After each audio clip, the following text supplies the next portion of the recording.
The duo is back. I was bobbing my head to the Lancaster. I was jamming on the Lancaster Connect song. Although in our pre-show we were talking about metal bands. I forget how we got there, and I introduced Ben to a metal band that's all over Instagram and social media right now called Slaughter to Prevail, heavy metal. I don't think I'll be listening. I'm not sure it's most people's likings, but the showmanship and the theatrics of them, would harken back,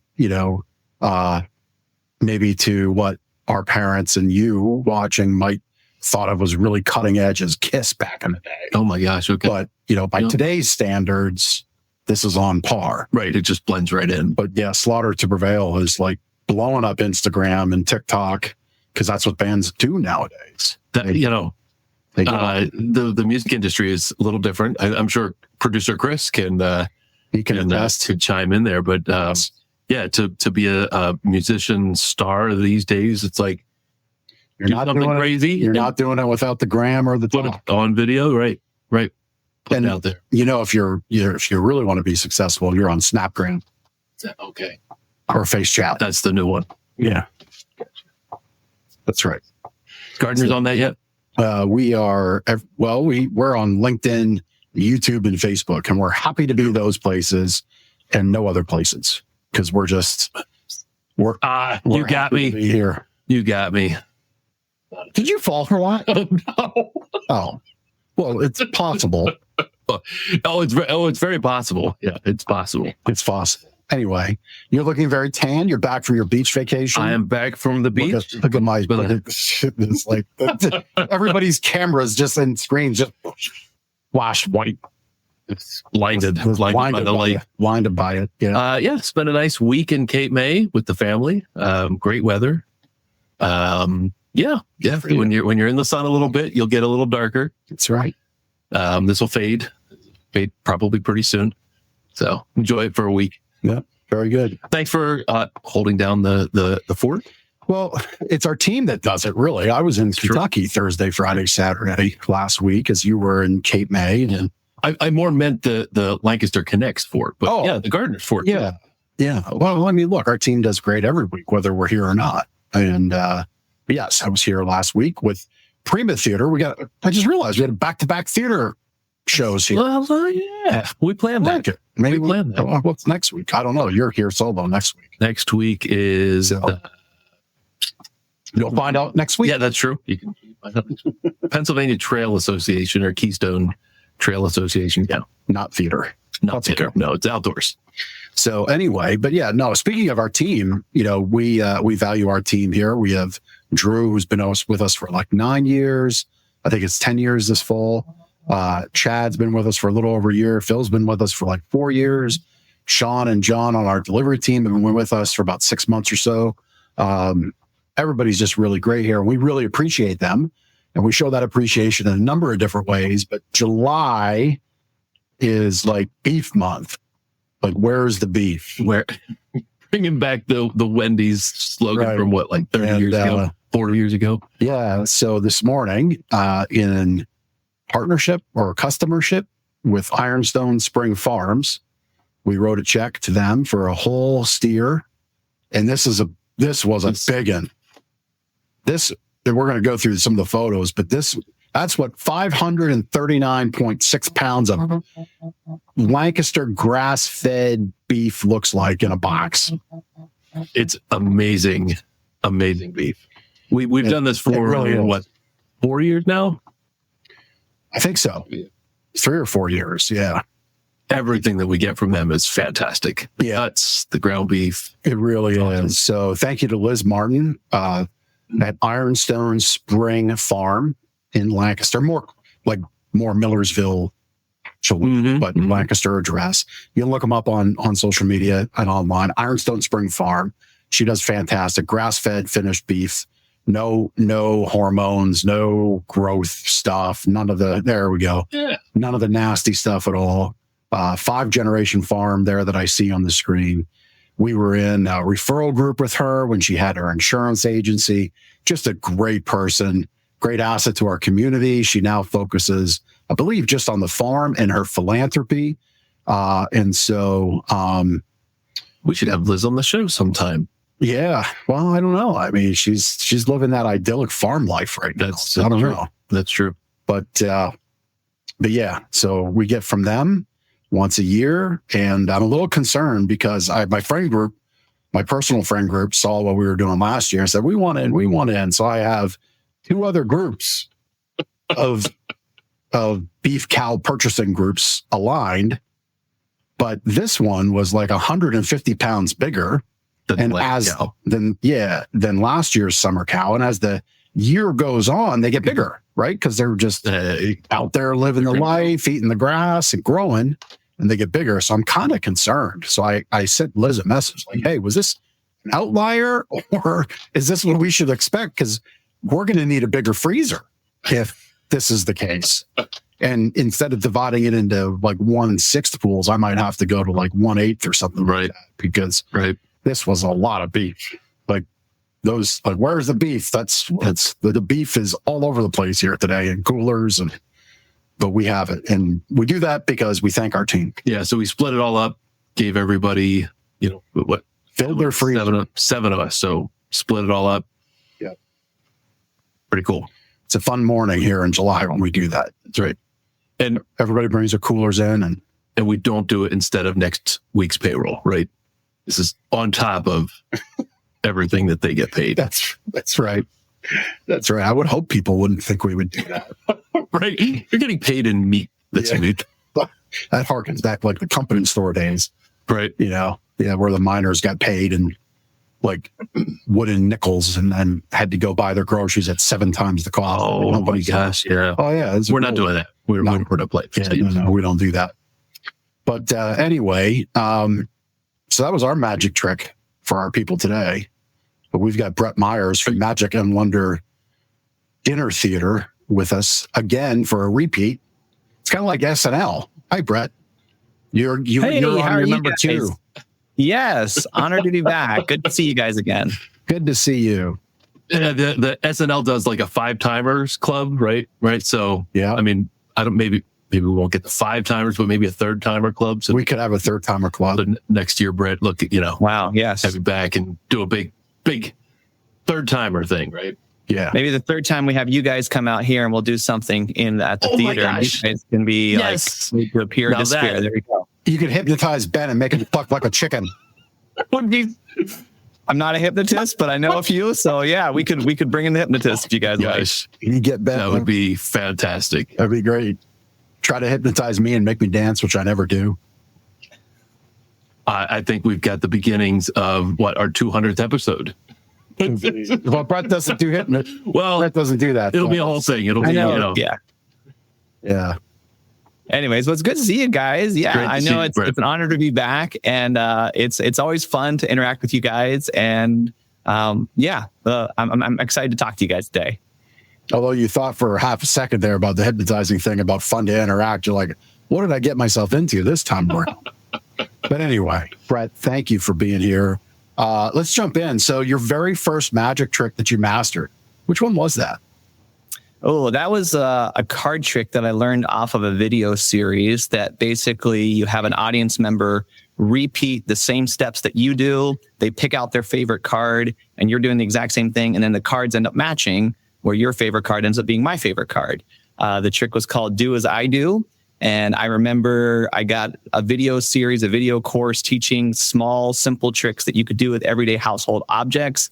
And then just looking at that, looking and studying that trick and the presentation of it. And then I remember my first audiences being my parents. Of course, I feel like that's every first magician's audience is usually their parents, and got so excited, wanted to show that to them, then started showing other friends on the school bus, as well as friends and family members at family reunions. And that was kind of my humble beginnings when it comes to the performance track and the performance career.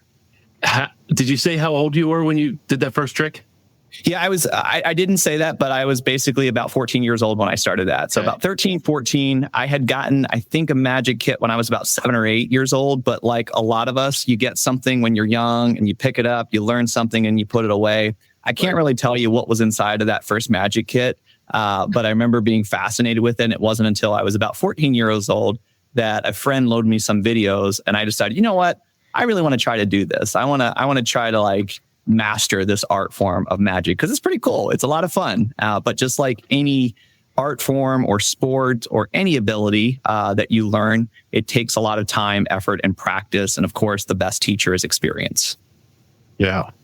Getting in the reps, right? Mm-hmm. That's right. Yes, absolutely. So I remember the first year that I started touring, I was a senior in high school.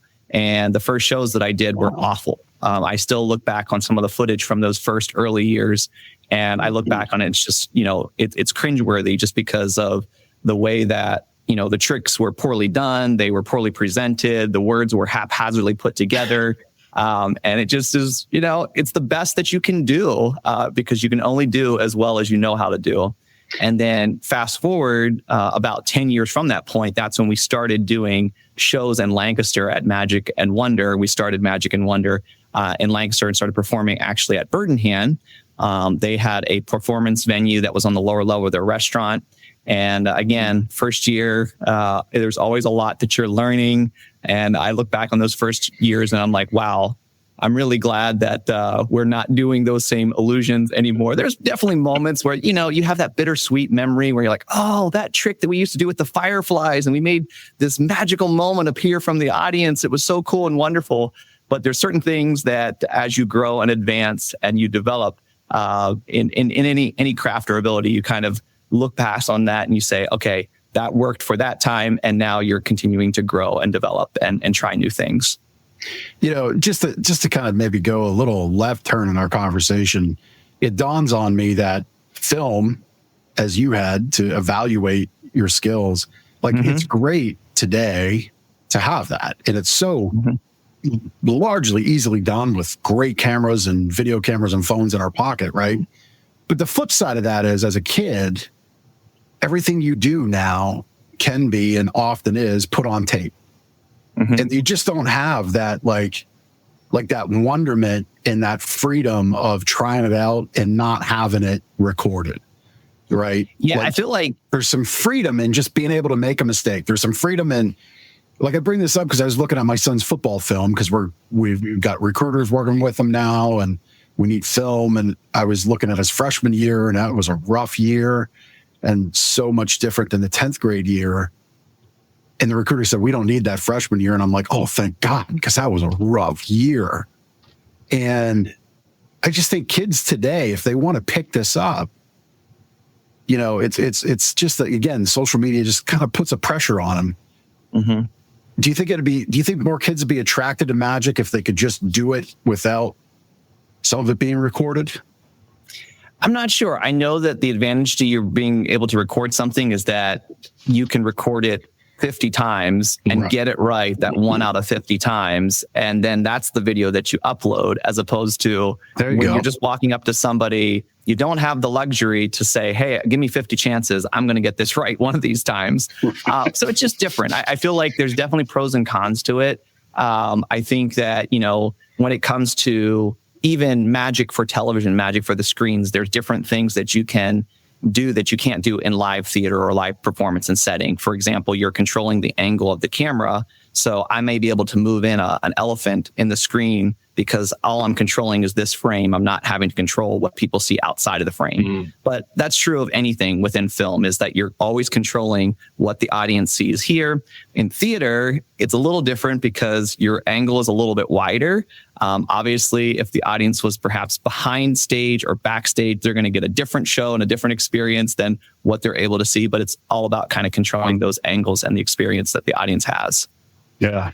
Brett, when you were in high school, so you started, your first tricks there, 14, 15 years old, started doing shows senior year in high school. What was it about, what drove you to keep doing it, to keep learning more tricks, to then do your own show? Is it the reactions of the people, or is it just learning as many tricks as you can? What drives you in magic? Yeah, I think that for me, what it is I love sharing wonder with other people. I think maybe a way of expressing this is, it doesn't have to be a magic trick, but like if I discover something amazing, whether, you go to an amusement park and you ride this amazing roller coaster, your amazing ride, and the other people were too scared to do it, you come off and you say, you got to go experience this. You got to go. This was incredible. You got to go try it. Like that same type of excitement, that same desire for people to experience something that's new, different, and surprising, and sort of a thrill ride is sort of the drive that I have for learning the magic, which is when I learn something that is really fun, is really surprising, really delightful, then my desire is to give that gift to other people. And so I think sometimes the desire can be in performer, it's all about me. It's like, look what I can do. I can do really something fun and extraordinary. And I think, like, to be honest, when I first started, I think there was some of that motivation tied in with it. I feel like as I've learned and grown, it's more about what can I give to other people. It's not about trying to impress other people with the cool illusions and the tricks that we're doing on stage, but it's really about giving them a gift of a memory for them to share with their family, their friends, because life is short. And I'm a father of 2 young boys that are 9 and 7 years old. I can't believe that they're already that age. And I know how fast that window goes by where in a blink of an eye, they're now teenagers. They're now grown and moved out of the house, or at least that's what other people tell me. What is it? You have 2 teenagers? Yeah, it's 2 that are 16 and 20. It has gone like that. So to be able to say, hey, life is short. Life is so brief. Take a moment of your time to invest in the ones that you love, in your family and your friends, to create a wonder-filled memory and a wonder-filled experience. And so that's what we're doing here, is we're all about manufacturing that sense of wonder and giving that gift to others. That's very much the same vein of thought and inspiration that Prima Theater, our guest last week, had. They do theater production, whereas you're more magic focused, wonderment, excitement focused, but really kind of the same feel, right? You're both going around the bush. You're meeting to this amazing experience where you're creating memories together, which is such a great thing. I love Prima Theater, by the way. You brought them up. Mitch Nugent, who was the founder of Prima. I don't know if he was on the show or not. But yeah, Mitch has been a longtime friend and a longtime advocate of ours. In fact, when we first started deciding that we were going to do shows in Lancaster, Mitch took time out of his busy schedule to sit down with us and really help us to look through a director's eyes. Because when we started this, we didn't have the luxury of having other people necessarily speak a lot into what we were doing. We would record it, make notes, and then go back and share those notes with other people. But actually to have a person sitting there and being able to give you ideas on, hey, this is falling well. Hey, this is not connecting. Hey, I feel like this can be better delivered in this way, was invaluable. And Mitch, I'm a huge fan of, and he's a great guy. And I'm really glad that you guys were able to connect with him. Yeah. Brett, you hinted at the beginnings of Magic and Wonder Theater. Let's talk about more what it is, where it is, what you do there, what the experience is like. Go ahead. Yeah, so we are now in our 9th season of Magic and Wonder, which is crazy. We started in 2016, and it's something where it is more than a magic show. It is a variety show that features the grand illusions, the comedy, as well as the dynamic circus arts. We have an aerialist that does the aerial acrobatics where they're flying through the air and creating that sense of wonder throughout the performance. But it's really about taking people on a journey. So like when this year we're doing the show Imaginarium, which is all about taking folks to different worlds of imagination. So we're going to take you to the circus. We're going to take you to Hollywood, to the 1950s, to steampunk, to Willy Wonka, even Harry Houdini. And we're going to look at different magical elements through those lenses, and really just about creating that overall spectacle through large scale illusions, through just different experiences, audience participation. And even there's a comedy character named Shirley, where she'll come on and kind of disrupt the show in a funny and unique way, and try to creatively write herself into the show. So it's something where people think, or they'll ask me, is this a kid's show? And I often will say, we are family friendly. Your kids are going to love it, but it is something where even if you don't have kids, you're still going to enjoy this journey of wonder and imagination and creativity. And I've had several guests even come through the doors and say, you know what?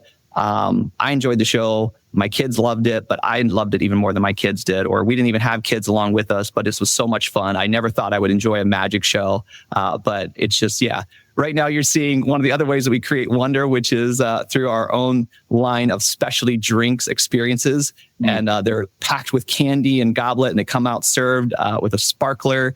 And that is definitely something where automatically when those things come out and you get one of those delivered to your table, you're instantly taking a picture, and people tag us all the time on Instagram for those things. So that's a lot of fun. We're going to need to do that when we're in person. Yeah. On our next time runs on. Absolutely. Yes. You guys could help yourself to one of the magic goblets. Yes. I'll take mine with bourbon and candy. Yeah, we were talking before about that you were a fan of bourbon. So any candy and any bourbon. I don't just mix it up. Yep. And the firecracker, I'll take that. Yeah, we'll take the have to have the firecracker. Yeah, we'll do that. This is actually something new that we started doing. We rolled these out end of last year. So this would have been probably in the October, November timeframe. And we even do drinks now that are served with dry ice. And so you get like the bubbling and smoking effect where you can have sort of like the different brews and the cocktails that kind of come to you delivered. And it's just a lot of fun. So it's how can we take not just the show and create a show, but how can we take food and create a show? How can we take drinks and create a show? How can we take the entire experience? And one of the other things that we're in the middle of doing is we're renovating our lobby, and we are transforming the lobby into like a Houdini's Parlor Room Emporium, where it's telling you different facts about how Harry Houdini has history here in Lancaster County, and even some of his and his connections to the area, where I don't know if you knew this or not, but when Harry Houdini was 19 years old, he hopped off the station at Lancaster Station and discovered that, as luck would have it, that Lancaster was the winter home of the Welsh Brothers Circus. And then he signed a 5-month contract with the Welsh Brothers Circus, where he would do and perform his famous trunk escape illusion. That was the metamorphosis trunk escape that we later would know and remember him for that trick. And he kind of had some of his early beginnings and his early roots here in Lancaster before moving to Canada. Wow. Discovering that magic was not necessarily the focus or the thing that really set him apart. When he came back to the United States years later, that's really when he made his name as an escape artist or in escapology. I had no idea. He's who knew that Harry Houdini had escapology roots here. It's a new word for you too, isn't it? It is. I really didn't want to picture that word. Yeah, you did great. I really got to commend you. Escapology. Escapology. He's an escapologist. Brett, the cool, I mean, we know that's from the last show. And if you didn't see Brett, the watchers, if you haven't seen the first show we did with Brett, go back to our page, lancasterconnects.com, click on episodes and search for the last episode we did with Brett. But your shows are 100% you, authentic, you and your team. You're creating these shows from scratch, right? We are, yeah. So we go through a creative and development phase where we will work with a small team of creatives that are writing really the content and the illusions and how we present them. So again, I think what sets us apart is not that you're going to come here and you're going to say, hey, I'm seeing magic that no one else has ever performed. But I think you're going to see it done in a way that nobody else has done it before, or told through a thread, whether it's connecting this trick that may be common for magicians to do, but tying it into the circus, or tying it into a steampunk theme, or tying it into even the whole candy world of Wonka. That's kind of something where, we're taking you on that journey. The other thing I remember from the show before is this is a family affair. Mm-hmm. Your wife is involved. You can talk about her, and your boys are involved as well, I think. They are, yeah. So my wife is involved. She has been involved for, since the very beginning. And then also my boys, pretty much since the time they've been born, they've been joining us here on stage, creating moments of wonder where they would just, do their appearance for 20 seconds and then they would go off and off they went. But it's something where we like to involve our whole family, because again, it's something where, there's a picture of my wife.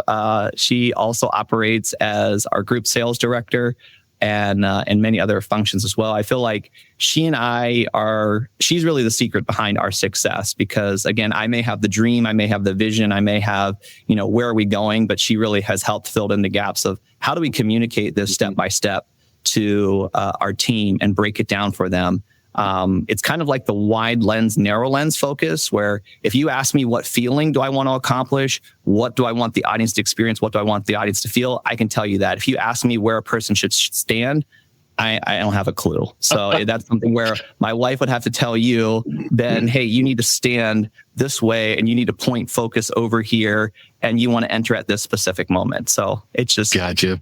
Working as a team to make that accomplished, as well as the team has expanded from just my wife and I to also now we have someone who creates the entire sound experience from scratch, where he's creating the entire ebb and flow of the entire show. And then we also have directors that are speaking into the overall big picture, because that's hard to do that while you're also simultaneously on stage crafting and creating the moments that you're a part of. Yeah. So you don't just show up and do fun tricks. No. I wish that was the case. That sounds like that would be a much easier job to do, but it's something where you guys are lasting, right? What you're doing is creating lasting memory, lasting impact on the community, for families, for people to come and really enjoy something special. Yeah. So I feel like, the performing element is one side of my job and what I do. And then the other part of it is actually running the business. And as you guys are business owners involved with the business, it's not just about selling the widget or selling the mattress or creating the experience or creating the service. It is also about managing, making sure budgets stay intact, making sure that financial projections are intact, making sure that culture and team morale is intact. And how do we lead and guide people and instill leadership principles that help them to grow and flourish? So it's not just about pouring into our audiences.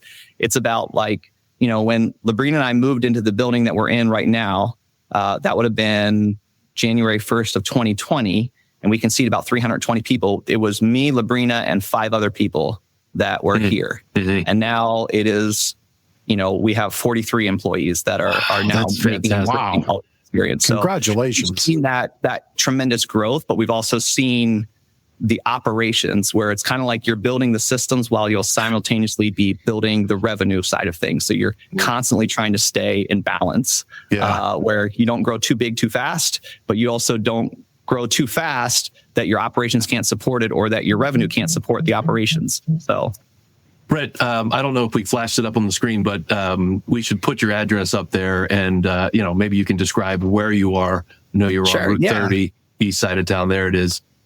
Yeah, we're basically about 5 minutes from Dutch Wonderland. So when you're heading on the east side of Lancaster and you pass Dutch Wonderland, we are located in Paradise. A lot of people know Revere Tavern because that's been there for over 50 years. We are located right behind that. The building that we're in was previously known as Rainbow Comedy Playhouse. But again, they went out of business in 2019. That facility became available. We took over the building and the operations in 2020. And we're not far from Sight and Sound, Dutch Wonderland. We're kind of like in the heart of the Amish farmlands on the east side of Lancaster. So come on out to Paradise and you can experience something very unique where you're seeing magic here in Paradise, Pennsylvania. Yeah, I love it. So Houdini was instrumental for you, sounds like. Yes. I mean, I feel like Houdini is definitely one of the most iconic, most remembered magicians of all time. And his story is very fascinating. I've read different biographies about Houdini, even some of the stuff that he wrote about his experiences. And it's just very fascinating. He's just a very unique and interesting personality. What I like to explain to people is before you had Marvel, before you had DC cinematic universes, before you had any comic book heroes, you had Houdini, which really was one of the very first American superheroes. And he was kind of this idea that defined a generation where people were going through tough times. You're going through the Great Depressions. You're going through these times where poverty was really holding people back. And to have a figure emerge from culture that said, no chain will hold me, no lock will hold me. I will be able to escape anything that holds you back. Everybody looked at that. And that is, that's Superman. That is Superman before there was Superman. That's cool. I never thought about that. So Houdini's kind of the modern day bedrock escapologist. I'm going to try to just wanted to get that word. Use that word 3 more times on the show. So who else? Like Sure.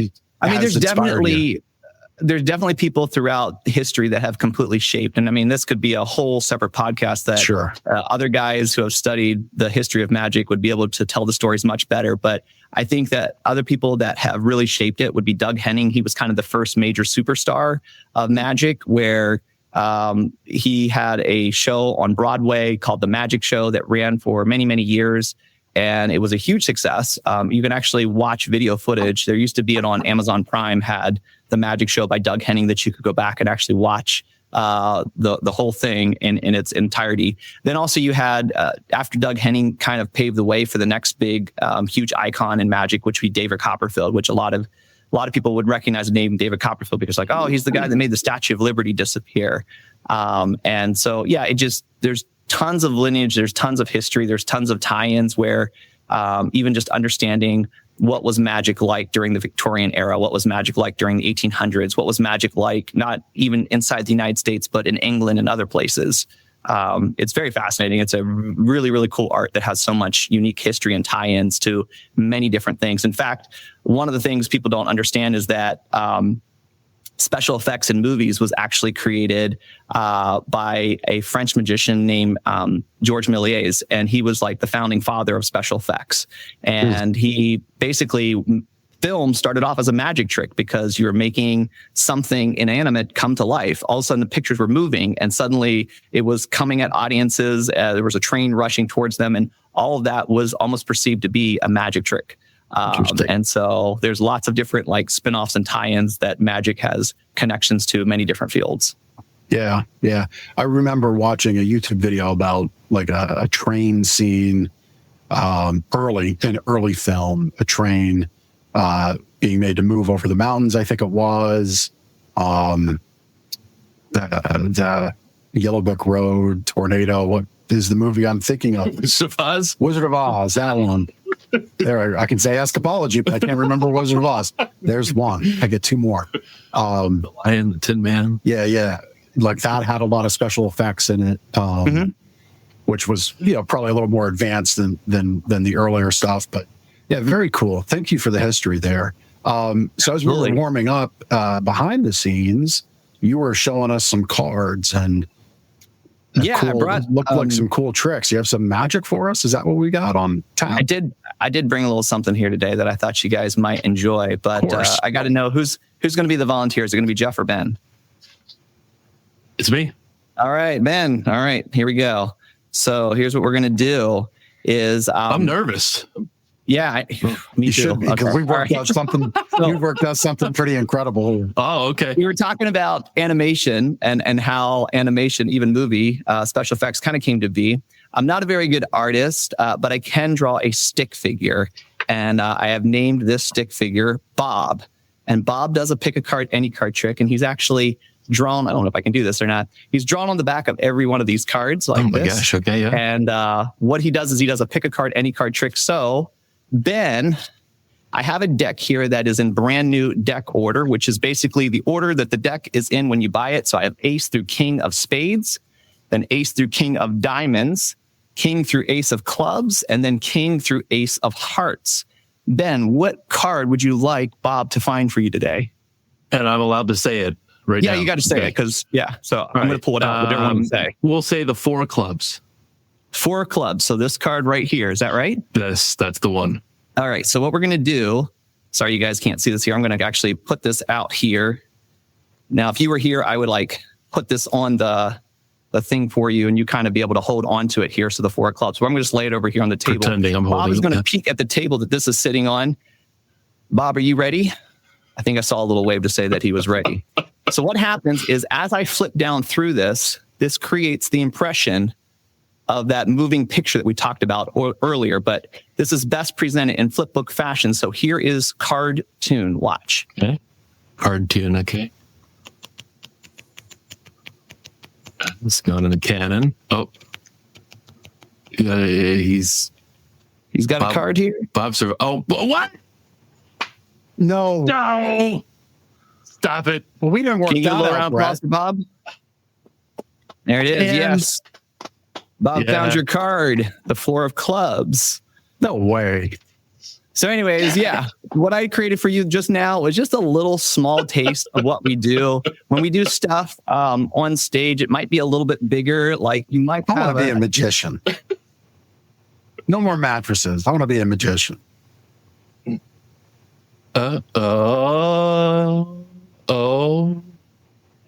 Okay. What?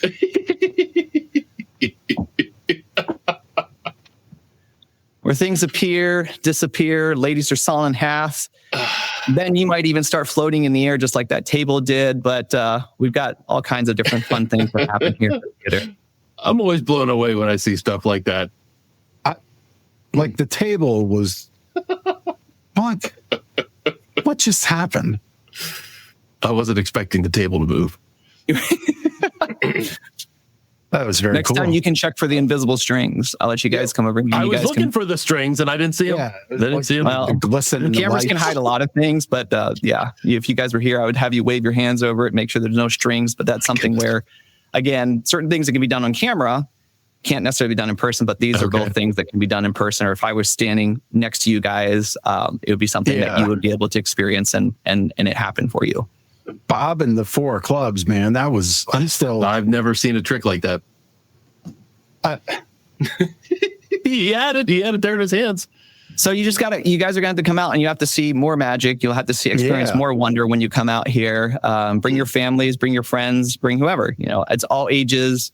The one thing that I love about what we get to do is that grandparents, kids, as well as, parents, teenagers, all ages can come together and enjoy it. So it's not just something where, I kind of feel a lot of inspiration from Walt Disney, where Disney kind of took something that at the time was sort of geared towards one demographic, where you had amusement parks, but he said, wouldn't it be great if a place could come together where kids, adults, the entire family could come and play together?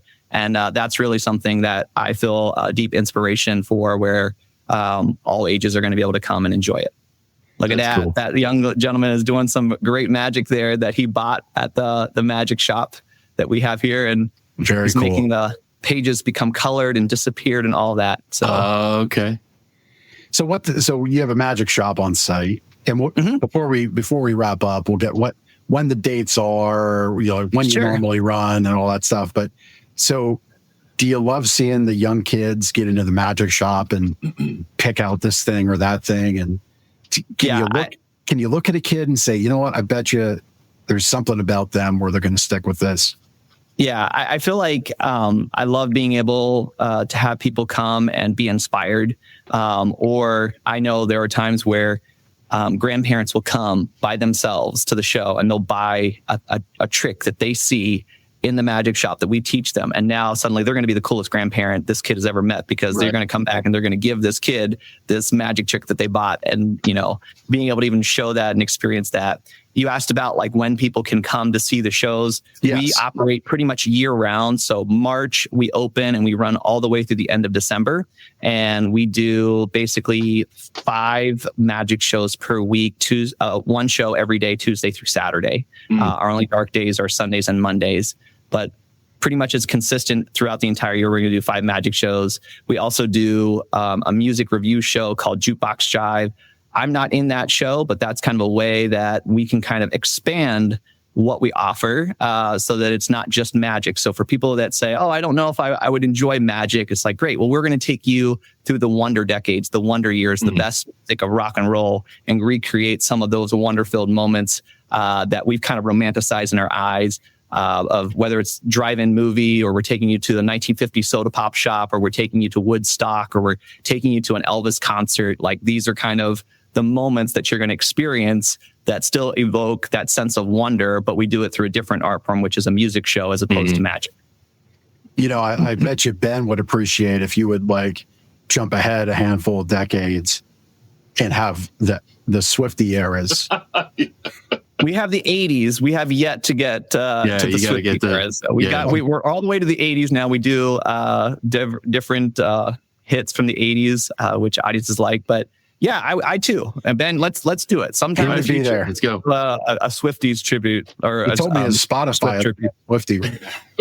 Well, I have the music I like to listen to, but then my daughter's Swiftie has crept in, and it's blasted my algorithm.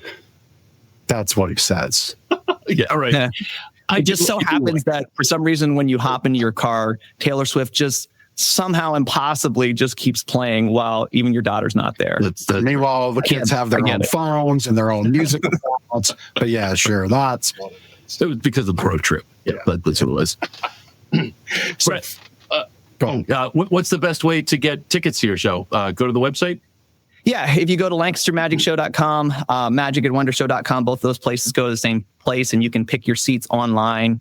So you can see kind of where you're going to be seated at in the theater. You also can always just call our box office, which is the 717-323-3077 number. Our team will be happy to help answer any questions that you have. We do a full dinner and theater show, which means that if you come and you do dinner and theater, the dinner and show, you're going to arrive 90 minutes prior to the show time. If the show starts at 7, you're coming at 5:30. You're going to enjoy the all-you-can-eat buffet that we have set up here at the theater. And then you can order those specialty drinks, specialty cocktails, as well as if you end up just doing show only, you can still order off of our menu. It's not all you can eat, but it's like you can order burgers, you can order chicken tenders, you can order pizza. But yeah, we're always kind of crafting and creating new things. And I'm excited to see how we continue to create immersive experiences with the overall food experience, as well as the drinks and the snacks and stuff that we offer here at the theater. I'm going to ask a question that this is working without a net now. So all right. We do that sometimes. So when people buy tickets, do you have service fees as part of your ticketing, or how's that all work? So the way that's okay. If you call the box office directly, there's no service fees. If you come to the theater, there's no service fee. The only time that there is a service fee is if you book your tickets online, which does not it doesn't go through us. It basically is just part of the online booking process. So yeah, it's something where if that's a concern, then just give us a call and we'll take care of your tickets. We have a way to get around that. That's not something. But again, for that 24/7, you want to buy your tickets now, you want to have the peace of mind or whatever. And it's not ridiculous. I know there's some places that have gone crazy with service fees. Ours are not that astronomically high. I think it's like, I think it's like 6% or something like that. So that's and the truth of the matter is, and I don't want to turn this negative or anything, but I wanted to bring it up because of the value that you offer right here in town. Great show, great dinner, great experience. My wife and I are going to a certain country music show in the fall, and we bought our tickets. And by the time you check out, it's 36% in fees. Yeah, 36%. I don't like the model of having a lot of hidden fees. We try, I will say this, a lot of people come in and they'll look at our prices on our concessions and they'll be like, oh my goodness, these are really good prices. And it's like, yes, we're not trying to be as expensive as the movie theaters. We're not trying to be as expensive as some of the other places. But at the same time, we're trying to offer a quality product at a reasonable price that's affordable for people that want to create that family memory. And I think it's something where, it isn't something where we're trying to be the most economical option for people. But at the same time, we are trying to do something that we feel like is a fair value. Yeah. Well, yeah, and that's the message value, right? When you have a family of 4, the investment in the moment is part of it because you got 4 mouths to feed, you got 4 seats to fill. At the same time, you're doing a great job of being a good steward of your value to market because you want to continue to put on great shows. You want to invest in new equipment for new tricks and new songs and new sound and everything. So I just wanted to bring it up because I kind of felt you would have been handling it in a great way. And and look, if that nominal fee to book at 11 o'clock at night when you pick this up in your Facebook feed 2 weeks from now bothers you, call them in the morning and you won't pay that at all. In a lot of places, you don't have that opportunity whatsoever. So fantastic. Yeah, fantastic. So Tuesday through Saturday, you can catch a show, get dinner, enjoy the buffet, order an amazing drink, pick up a magic trick with your kids or with you, or if not, just a wonderful thing you're doing there at Magic and Wonder Dinner Theater. Yeah, show times that we do that are consistent throughout the week is matinees are at 2:00, and they are on Tuesday, Thursdays, and Saturdays. The 7:00 magic shows are on Wednesdays and Fridays. So again, I think some people, especially if they have youngsters that need to go to bed earlier, then they like the 2:00 time slot because you're going to get out of here around like 4:00 then. With plenty of time, to enjoy the rest of the evening. Right. But for somebody who's looking for, hey, what is there to do in Lancaster County once the sun goes down? We also are an option that people can come and you can go spend your day on the railroad, or you can go through Amish country or go through the shops. But then here in the evening, you can come and enjoy. We say we are Vegas style, but family friendly, or Vegas quality family friendly, which means that we're going to have the big, large scale illusions. And I've had other people come up and say there aren't many magic shows on the East Coast like this, where it's this type of scale. Like you'll see other performance venues that may specialize more in the close up or the smaller magic. We do a variety of things. There's like one close-up trick that I'll do where we have a camera zoomed in and you can kind of see the magic happening up close. But at the same time, everything else is very big. It's the spectacle. It's the people appearing, disappearing, and all that. Yeah. What's next for Magic and Wonder Theater? I mean, you mentioned the lobby remodel, the Henry Houdini theme. What's next? So our goals for the future is that we want to kind of create a cohesiveness to the entire experience, so that as soon as you walk up to the building, you already feel like you've stepped into the magic. You're already starting to be immersed. You're already feeling like, wow, I just stepped into this, world of wonder. And so that's something that we're going to continue to do, where we're renovating the lobby. We want to renovate the exterior. And then going into next year, we actually want to create a meal that is tied into the show. So if you come to see Jukebox, the Jukebox Jive Show, you're going to get food that sort of is in lieu of that style of show. So it may be more of like your diner food. It may be like the sliders or the meatloaf, or like, again, the American palate or the American cuisine type of classical, traditional, what your mom or your grandmother would have made for you. A malted milkshake. A malted milkshake, absolutely. So we're figuring out like ways to do that. And then for the magic show, how do we create sort of a meal that's themed to a magic show, either through the presentation or through different ways that we may have the names of the food themselves or the story that we tell around it.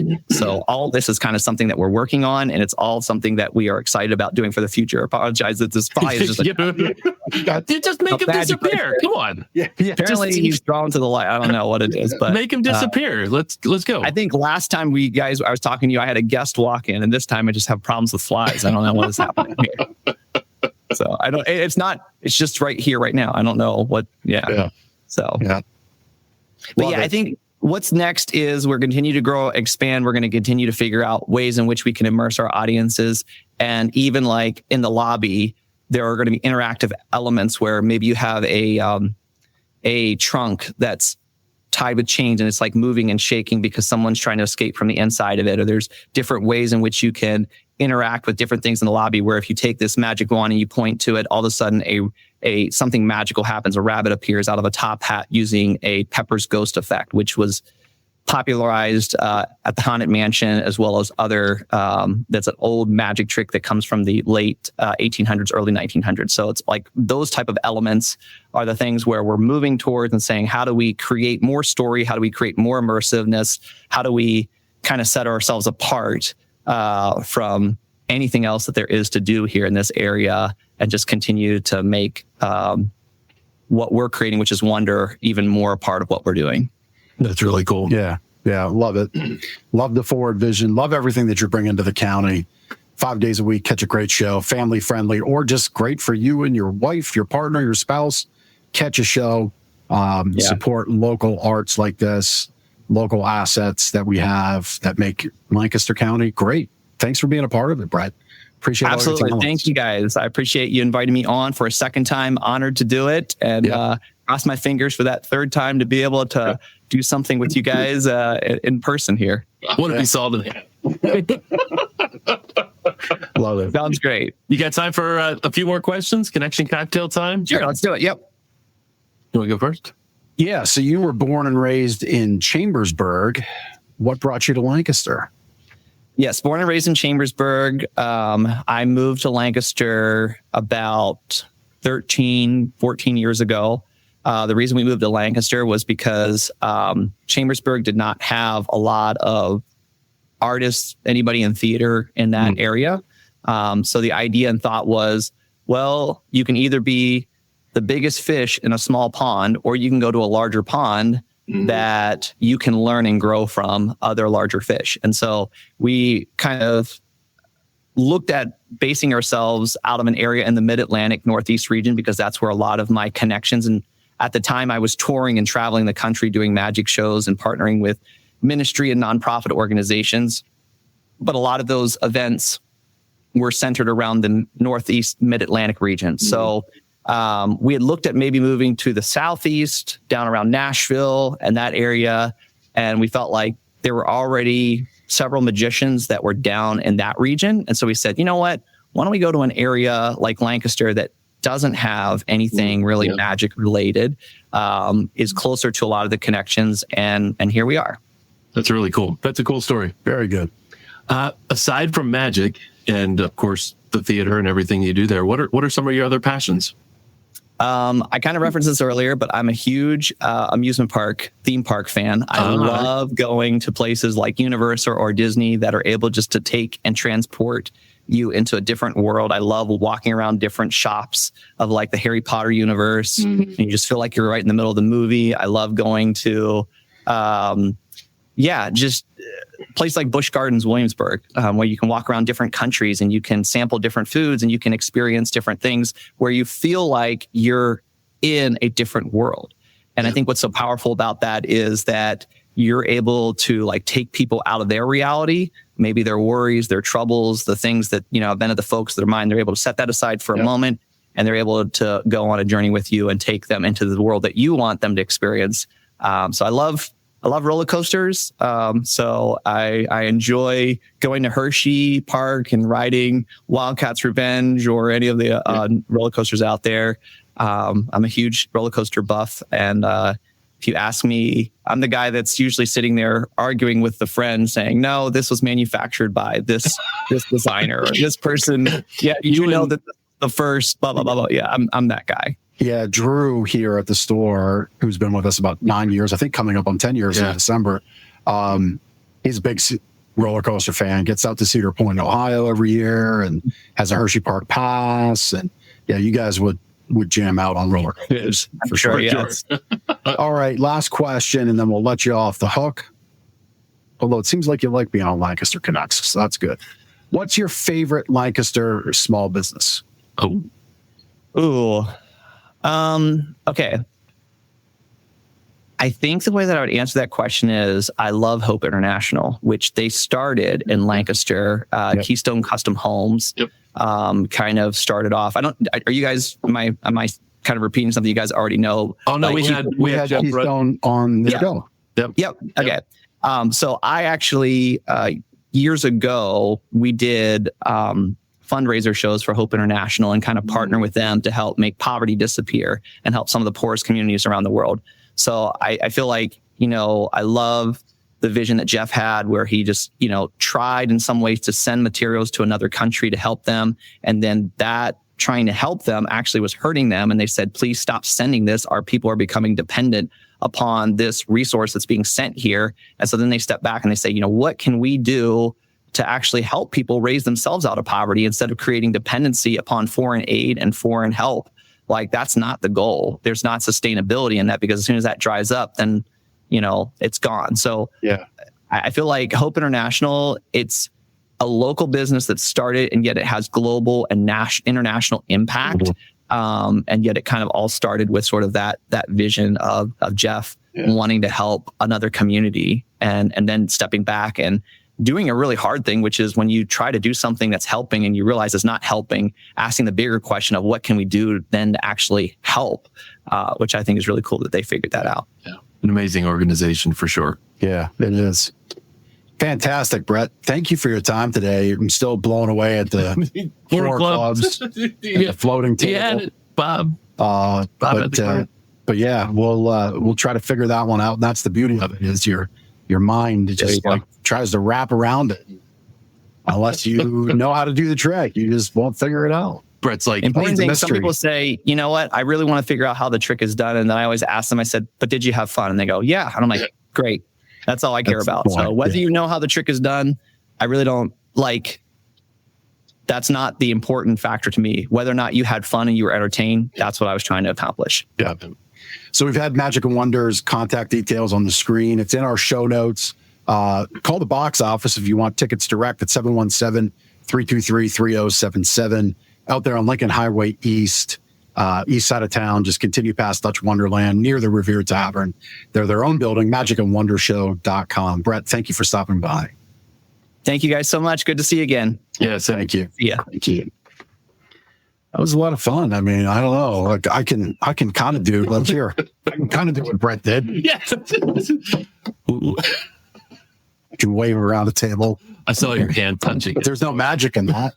No, there's none. I just made you laugh for a moment. But yeah, anyway, that's very talented. Yeah, very talented. Just the I don't get it. We saw the deck of cards. Yep. With the cartoon drawing. Mm-hmm. He showed it to us before the show started. And then all of a sudden Bob was there with the 4 clubs. That's just wild to me. I don't. And like the stick figure drawing was even in motif of face. So like you couldn't even say he did it quick off screen. Right. I don't know. I don't know. We don't need to know how it was done. But we had fun. That's the point. We always have fun here on Lancaster Connect. Hey, as we look to wrap up, I'm going to forego my sleep better tip to kind of talk about something that we do fun here and as a give back to our community. It's our Nominate a Student program. We've been a little quiet on this because it's been summertime, but gee whiz, 4 weeks till back to school, maybe 3 weeks, depending on your school. Yeah, seriously. Yeah, we'll have kids a month from this week. They'll be back in school. And so if you go to gardnersmattressandmore.com/nominate, we have a web link up there that if you are a teacher or you work with kids and, you think they need to sleep better, they might not be sleeping in the best sleeping environment, we will give them a very nice pillow. A pillow is, it's a third of your spine. It supports all the weight of your head. There's something really comforting laying down on a fresh pillow, a comfortable pillow. And so, we will, there we go. We will give a pillow to that student. We just ask that the nominating teacher or the person involved with that student fills out the form, and you can pick that up here 7 days a week. If we have to drop it off to you, we could probably work that out. But yeah, go to the page, gardnersmattressandmore.com/nominate, and all the details are on there for you to get that pillow for your kids. We're going to do it on the honor system. We just hope that you would take our charity and use it in the right way for the kids that need it most. gardnersmattressandmore.com/nominate. You're doing a magic trick right now that you're here talking and you're there talking. Ooh, what's going on? It's a magic of podcast production. It is. It's all Chris. It's like a double dose. Chris and Cast Ahead. So love it. Magic. That's right. That's right. That Cast Ahead magic. It's the magic. You need anything for podcasting, you call Chris Stone at castahead.net. Does a fantastic job. He does. All right. Is that our show? I think that's the show. That's our show. Thank you all for watching. Appreciate you. We'll be back next week on Lancaster Connects. Take care.